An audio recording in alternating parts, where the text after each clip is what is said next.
Kai Havertz, il fait partie de ces jeunes joueurs dont on entend de plus en plus parler. Il va sûrement rejoindre un grand club européen cet été, on va sûrement profiter de son football durant de longues années durant la décennie à venir.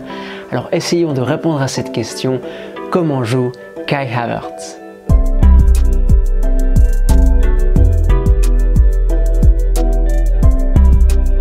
Hey, j'espère que vous allez bien, j'espère que footballistiquement parlant, ça va pour vous. La Bundesliga, c'est clairement un championnat qui regorge de jeunes talents. Jadon Sancho, Dayot Upamecano, Alphonso Davies, Ezequiel Palacios et dans la même équipe, Kai Havertz. Alors généralement, quand on veut dresser le portrait robot d'un joueur, on parle de son âge, de sa taille, sa position et son bon pied. Kai Havertz, il va avoir 21 ans dans quelques jours, il est gaucher, il fait 1,89 m et s'il faut parler de sa position, eh ben laissez-moi vous dire qu'on a un problème. Il y a certains entraîneurs qui disent que les très bons joueurs peuvent jouer partout et être bons partout. Et justement, Kai Havertz semble répondre à cette description-là. Parce que depuis qu'il est au Bayern, il a joué milieu centre, à droite, à gauche, milieu offensif et depuis mars à peu près et systématiquement depuis la reprise du championnat allemand, il a joué en tant que numéro 9. Et même là, il faut être encore plus précis. Par exemple, contre le Werder Bremen, il a joué dans un rôle de faux neuf, alors que contre Leipzig, quelques matchs plus tard, il était davantage dans un rôle de neuf traditionnel. Et même quand je dis neuf traditionnel, il faut employer des guillemets, parce qu'il ne fait pas partie de ce genre d'avant-centre qui attend que l'équipe joue pour lui, qui attend que ses coéquipiers le mettent dans les meilleures conditions possibles. Non, non, lui il va vraiment participer au jeu, créer les conditions dans lesquelles il va pouvoir marquer plus tard dans l'action.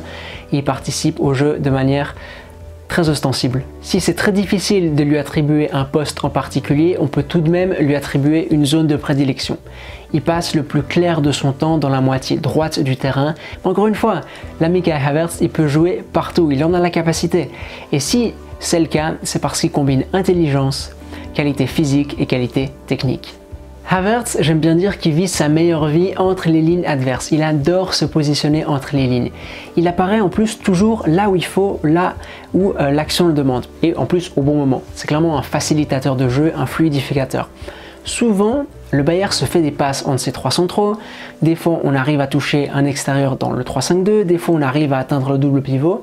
Mais dès qu'il faut gagner 20 mètres, 15 mètres avec une passe verticale, c'est fait grâce à la présence de Kai Havertz entre les lignes. Il me fait un peu penser à Karim Benzema en ce sens-là, parce que c'est tous deux des joueurs qui savent exactement comment apparaître et où se positionner en fonction de ce que l'action demande. Parce qu'il ne suffit pas juste de décrocher ou d'être là entre les lignes pour que nos coéquipiers nous trouvent. Non, non, il faut faire ça dans le bon tempo, il faut faire ça dans les bonnes zones en plus. Et Havertz, il est toujours en train de flairer les bons coups, toujours en train d'ajuster sa position vraiment pour savoir où il va pouvoir apparaître dans une seconde et demie sans que le défenseur arrive à le suivre. Peu importe comment ton équipe joue, que ce soit de manière plus verticale ou alors en cherchant davantage à accumuler les passes, un joueur qui sait jouer entre les lignes, c'est une bénédiction. Et en plus, c'est une denrée assez rare. Et en jouant de cette façon-là, Havertz apporte énormément à son équipe et puis ça lui permet également de remplir une nécessité absolue qu'il a, c'est celle de se sentir actif, de pouvoir intervenir régulièrement dans le jeu des siens. Quand il joue entre les lignes, il y a deux actions qui sont typiques de sa part et qui sont de très grande qualité. La première, elle consiste à recevoir en pivot et à ouvrir sur un côté pour l'appel d'un joueur extérieur, que ce soit Bailey ou Diaby. C'est une action qui fonctionne très très bien. On sent même qu'avant d'avoir fait ce petit appel pour décrocher, il sait déjà où il va jouer, il a déjà pris l'information. Et puis la deuxième action, elle consiste à décrocher juste pour attirer un défenseur sur lui et ouvrir un espace dans son dos. Là, le joueur de son équipe qui a le ballon, il peut trouver une passe verticale et gagner plein de mètres d'un coup. Ça pose toujours un gros problème aux défenseurs, ce genre de décrochage, parce que soit tu choisis de ne pas suivre Havertz, il a le temps et l'espace pour recevoir, se retourner, soit tu décides de le suivre et ça ouvre un espace dans ton dos. C'est une bonne façon qu'a Havertz de collaborer au jeu de son équipe sans ballon. Ça fait partie de ces mouvements intelligents qui peuplent le jeu du joueur allemand. Les deux actions que je vous ai décrites là, c'est les actions où Havertz reçoit dos au but et c'est clairement un aspect du jeu qu'il maîtrise extrêmement bien. Je pense que son 1,89 m n'est pas non plus étranger à ça parce que ça lui permet de très bien protéger le ballon. Et en parlant de jeu dos au but, l'action d'Havertz que je préfère, c'est une action où il reçoit dans cette situation-là. Il reçoit le ballon dans cette action, il le remet à la personne qui lui a passé et là il contourne son défenseur en faisant un appel et il attend qu'on lui repasse le ballon. Ça lui permet de se créer son propre espace. Ça, c'est digne des plus grands attaquants. Luis Suarez, il est trop fort, par exemple, dans ce genre d'action-là. C'est presque une action d'entraînement. Vous savez, ces actions où vous faites appel contre appel, vous décrochez, on vous remet le ballon, vous le repassez et là, vous faites vraiment une course en arrondi pour éviter d'être hors jeu et vous attendez qu'on vous passe le ballon en profondeur. Et bien ça, Havertz, il le fait mieux qu'énormément d'attaquants et en fait, justement, c'est un geste d'attaquant, de très grand attaquant. Et puis il y a un autre démarquage qu'il fait dans les derniers mètres, c'est ces démarquages assez courts sur quelques mètres à peine où il peut devancer le défenseur. Les démarquages courts, c'est quelque chose qu'il maîtrise super bien, de même que les démarquages sur des plus grandes distances. Il a pas mal progressé dans les grands espaces et si vous avez un joueur qui est capable de se démarquer dans les grands espaces aussi bien que dans les petits, je sais franchement pas ce que vous pouvez demander de plus. Les gestes que je vous ai décrits là, c'est des gestes d'attaquants qui viennent s'ajouter à une panoplie déjà assez extense. Il est bon de la tête, il a marqué beaucoup de buts de la tête et il a progressé dans ce domaine-là.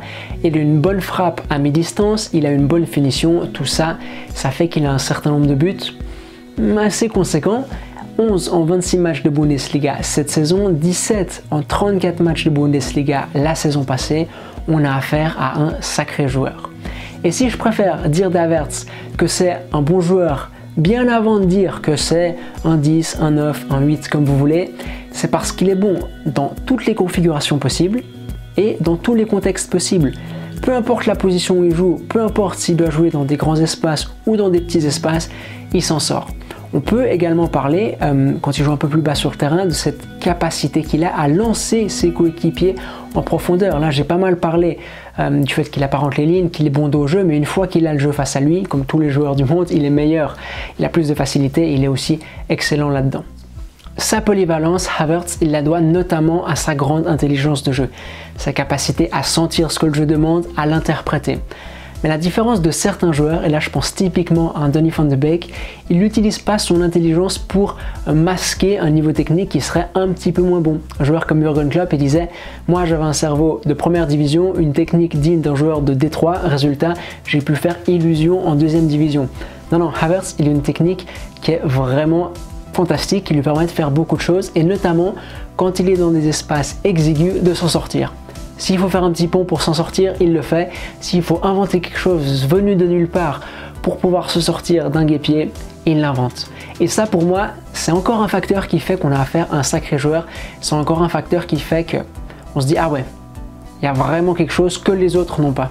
Pour conclure, il faut un peu parler de la suite, parce qu'on sait qu'il ne va pas faire long feu au Bayern.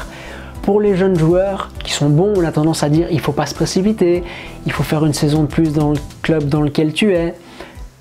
Mais ce n'est pas le cas pour Havertz parce qu'il a déjà 4 saisons de Bundesliga au compteur, 143 matchs de championnat, il a connu 4 entraîneurs différents, il a joué à peu près partout sur le terrain et qu'on se le dise, c'est le meilleur joueur de son équipe et en plus il joue toujours juste. On sent que l'apprentissage doit se poursuivre quelque part d'autre.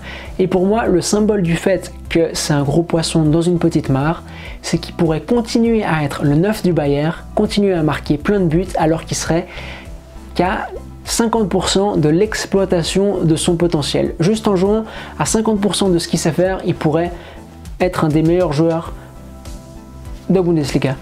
Alors autant j'ai pas trop envie de m'avancer sur quel club européen pourrait s'attacher à ses services parce que c'est pas trop mon truc, simplement.